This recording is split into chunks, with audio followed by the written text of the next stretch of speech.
I'm not exactly sure why this textbook separates these topics out the way it does.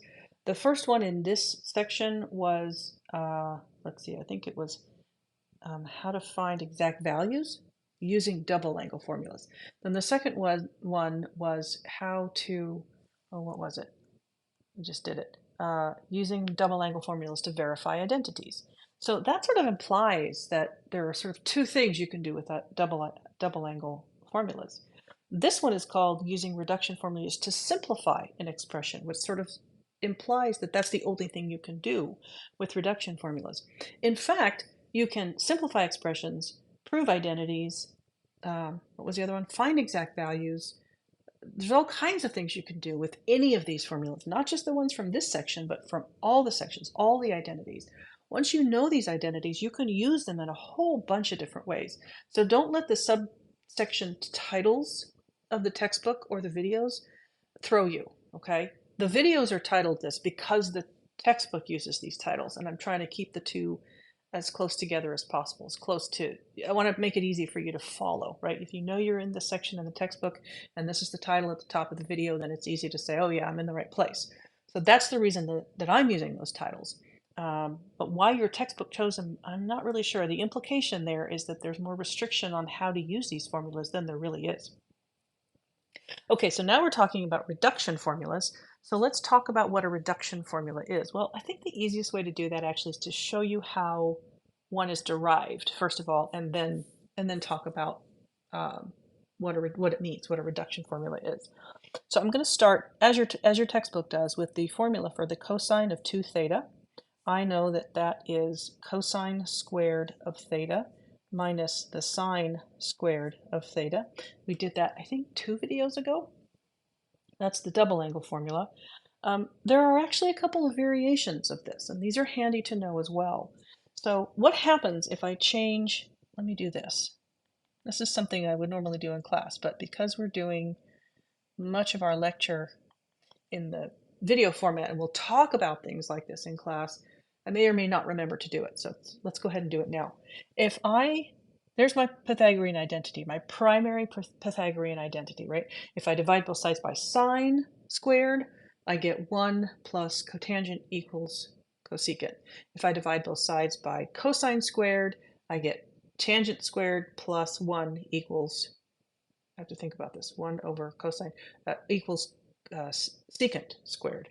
So there's 3 different versions of the Pythagorean identity. I think of this as the primary one, but I can take this primary one and write it 2 different ways as well, 3 different ways. This first way is the way we all kind of know and love.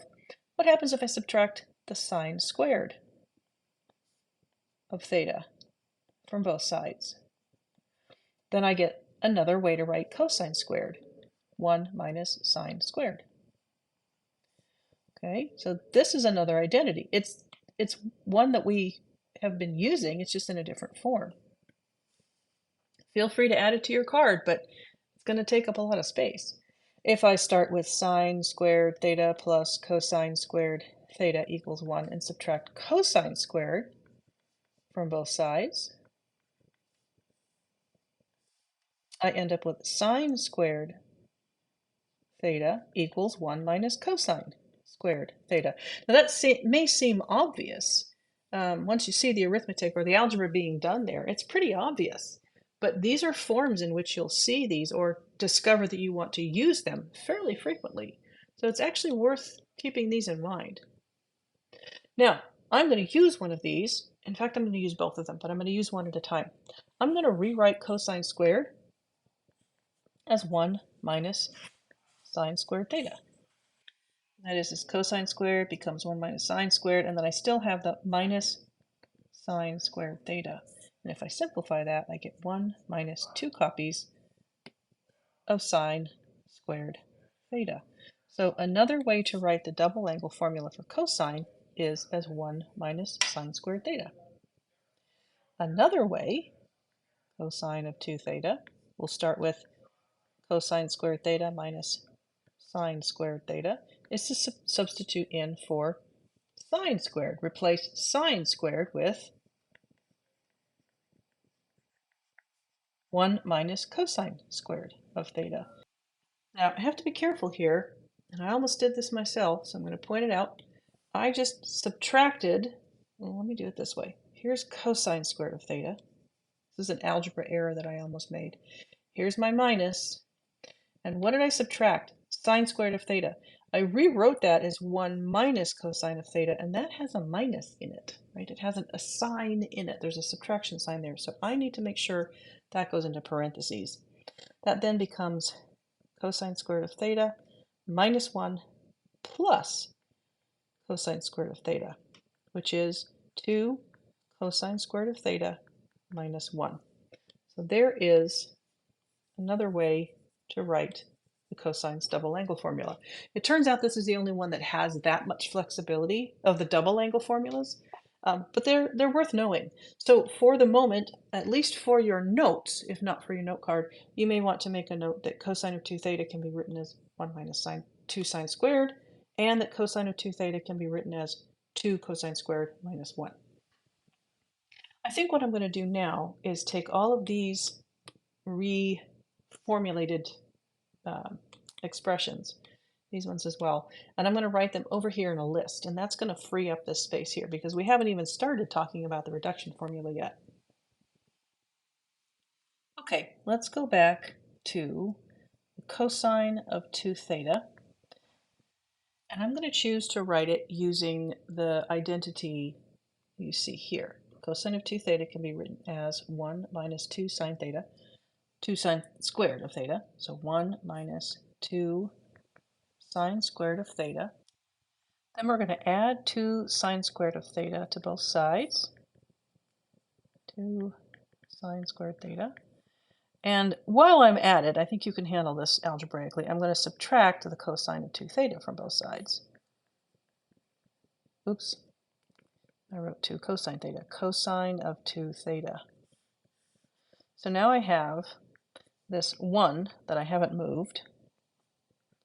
And I added the 2 cosine, negative 2 sine squared and positive 2 sine squared cancel each other out, but I have a minus cosine squared there, cosine 2 theta.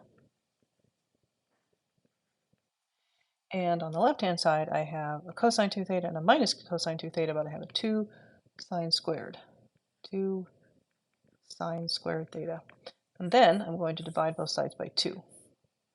So I end up with sine squared of theta equals either 1 minus the cosine of 2 theta over 2, or sometimes you'll see this written as 1/2 times 1 minus the cosine of 2 theta. Depending on where you look it up. In your textbook, it appears to be written this way.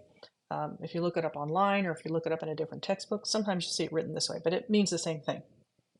I can equally, instead of writing cosine as 1 minus 2 sine squared, I could write cosine of 2 theta as 2 cosine squared minus 1. And if I did that and did similar manipulations, I would end up with cosine squared of theta equals 1 plus the cosine of 2 theta all over 2, or 1/2 1 plus the cosine of 2 theta. So cosine of 2 theta is actually a pretty powerful formula. It ends up used in a lot of places, right? So here are 2 more formulas that I would recommend that you have handy, called reduction formulas, because they take an expression in either sine or cosine that's squared and turn it into an expression in cosine that is not squared.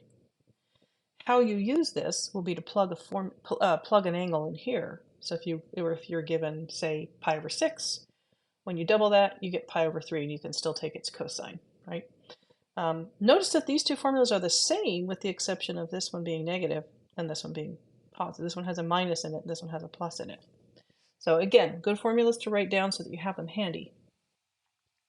What's the formula for the reduction formula for tangent squared theta? Well, it turns out that since tangent is sine over cosine, we can write tangent squared as sine squared over cosine squared. And we have formulas now for sine squared and cosine squared. So sine squared over cosine squared is going to be this expression over this expression. And that's going to be 1 minus cosine 2 theta over 2 over 1 plus cosine 2 theta over 2. And the 2's will cancel, giving us 1 minus cosine 2 theta over 1 plus cosine 2 theta. There are a lot of formulas for tangent that are related to sine and cosine that you can just say, well, whatever the sine and cosine versions are, tangent is the answer to the sine version divided by the answer to the cosine version. Tangent is sine over cosine. So here's a third formula, although you can easily derive it from the other two for reduction. Now, within the subsection called use reduction formulas to simplify an expression, there is an example for using the power reducing formulas to prove an identity. So there you see, all of these things are basically mixed up. How you use this is really kind of irrelevant. What's important is that you know what the formulas are and that you are then able to identify when it's appropriate to use it and use it in the correct way. That's really the main reason that I let you use a note card. I don't necessarily care if you have them all memorized. I don't have them all memorized. If I haven't taught this class in a little while, I have to go relearn them. Not really relearn them, but I have to look them up again. I'd have to refamiliarize myself with them. What's important is that you know that the formula exists. You can go look for it, or you can look for it on a card, and that you know when to use which one, number one, and number two, that you use it correctly.